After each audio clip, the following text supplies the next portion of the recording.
दोस्तों साथियों अस्सलाम वालेकुम, नमस्ते, सत श्री अकाल एंड आदाब। मेरी किसी से दुश्मनी नहीं है, सारे मेरे दोस्त यार हैं, सारे मेरे भाई हैं, तो सबको सलाम और दुआ। अच्छा भाइयों, आज थोड़ा सा डिस्कस कर लेते हैं असाइलम का डिटेल प्रोसीजर।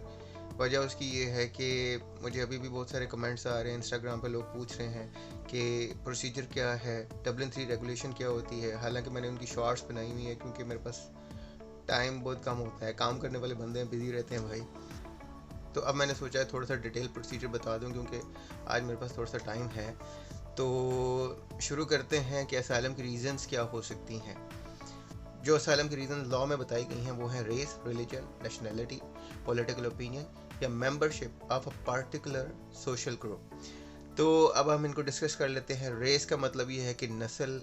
नस्ल का मतलब ये है कि आप किसी ख़ास नस्ल से ताल्लुक़ रखते हैं, उस नस्ल की वजह से आपके मुल्क में आपके ख़िलाफ़ कुछ हो रहा है, आपके ख़िलाफ़ दुश्मनी है, अदावत है, लोग आपको पसंद नहीं करते क्योंकि आप उस नस्ल से ताल्लुक़ रखते हैं। अब मैं यहाँ पे एग्जांपल्स कोट करूँगा, तो उन एग्जांपल्स की वजह से मुझे आपने बुरा भला नहीं कहना।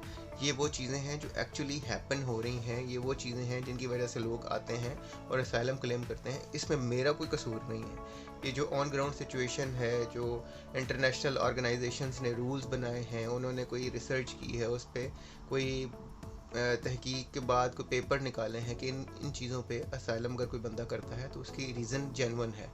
तो मैं उसमें थोड़ी सी एग्जांपल्स कोट करूँगा, तो उस पर बुरा नहीं मनाना। नस्ल की बुनियाद पे अगर हम बात करते हैं तो फॉर एग्ज़ाम्पल पाकिस्तान से बलोच कम्युनिटी के लोग आके जब असाइलम क्लेम करते हैं तो कहते हैं कि हम चूँकि बलोच हैं इसलिए हमारे साथ परसिक्यूशन पाकिस्तान में हो रही है। तो ये मैंने आपको एग्जांपल कोट की है, इसमें मेरा कोई कसूर नहीं, ऑन ग्राउंड ये सिचुएशन हो रही है।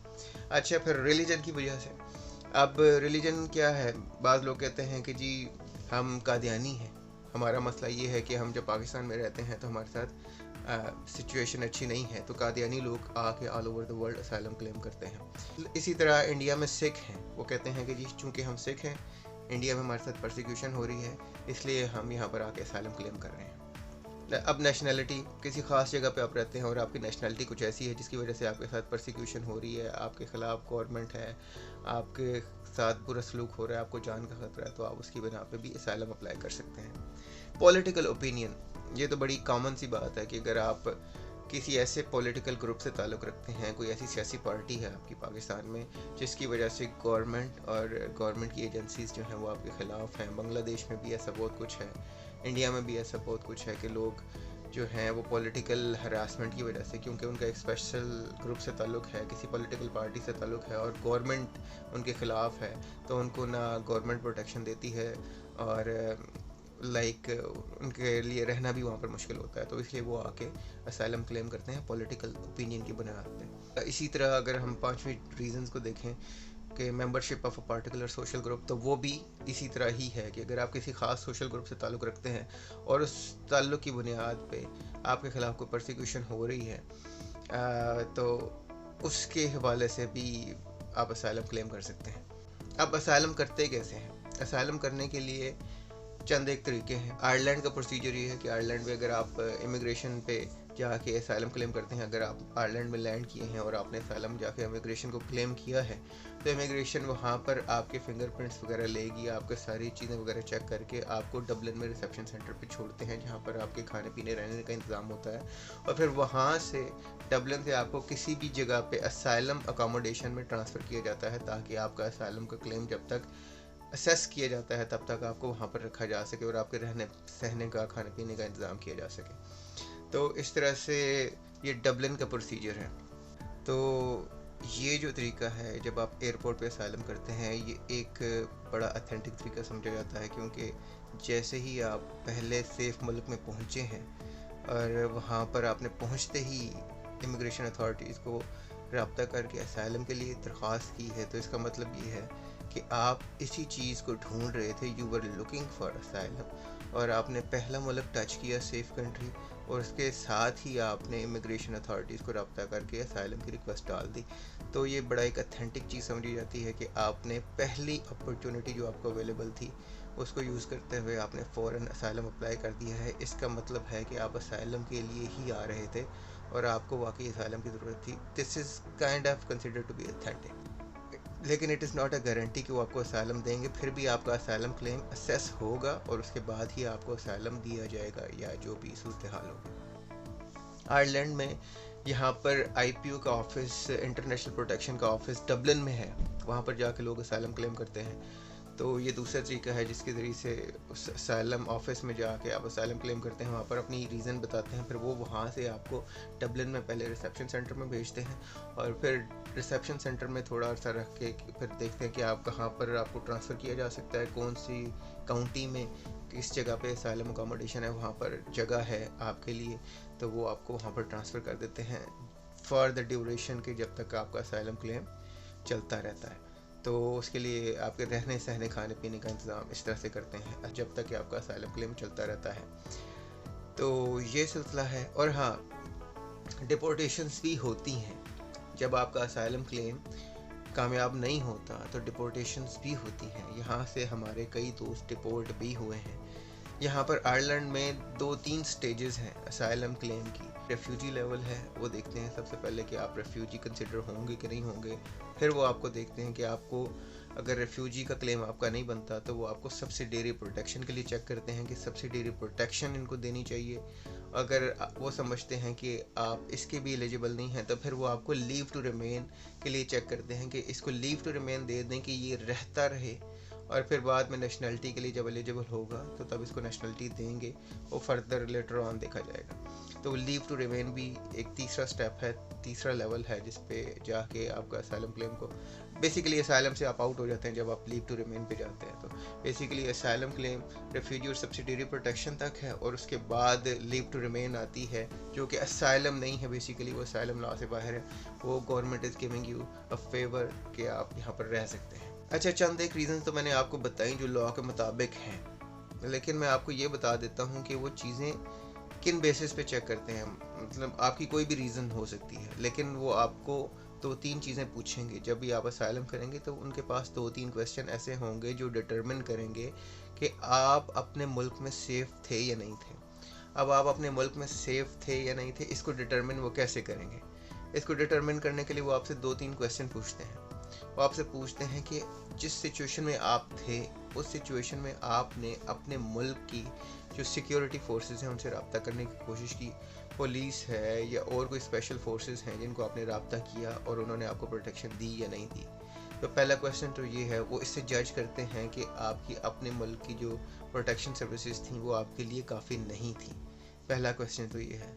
दूसरा ये है कि वो कहते हैं कि अगर आप एक जगह, एक सिटी में सेफ़ नहीं थे अपने मुल्क में, तो आप अपने उस शहर को छोड़ के किसी दूसरे शहर में जा सकते थे, रादर कि आपने पूरा मुल्क ही छोड़ दिया। तो आप अगर उस शहर को छोड़ के दूसरे शहर में जाके सेफ़ थे तो आप उस शहर को छोड़ के दूसरे शहर में चले जाते, एक सिटी से दूसरी सिटी मूव कर जाते।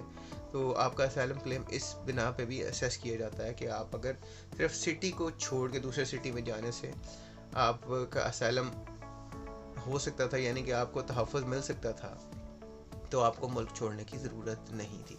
तो ये 2 एक चीज़ें हैं जो वो असेस करते हैं कि हर केस में, चाहे आपका पॉलिटिकल है, आपका रेशल है, आपका रिलीजन की बेसिस पे है, तो इन सब चीज़ों पे वो देखते हैं। अच्छा, अब एक और बड़ा इम्पॉर्टेंट पॉइंट है। जब आप यूरोप में आके, यूरोप वाइड लॉ की बात कर रहा हूँ, जब आप यूरोप में आके असाइलम क्लेम करते हैं तो यहाँ पर जिस भी मुल्क में आप जाएंगे वहाँ पर सबसे पहले आपके फिंगरप्रिंट्स लिए जाते हैं। आपका फिंगरप्रिंट्स का डाटा यूरोडैक एक सिस्टम है जिसके ज़रिए यूरोप वाइड शेयर किया जाता है। तो जब आप यूरोप में किसी भी कंट्री में आके असाइलम क्लेम करते हैं तो सबसे पहले यूरोप का वो कंट्री आपका डाटा जो है फिंगरप्रिंट्स का वो चेक करता है कि ये डाटा यूरोडैक में किसी के पास है। अगर आपने कहीं और पहले असाइलम किया हुआ है तो आपके फिंगरप्रिंट्स उस कंट्री में निकलेंगे।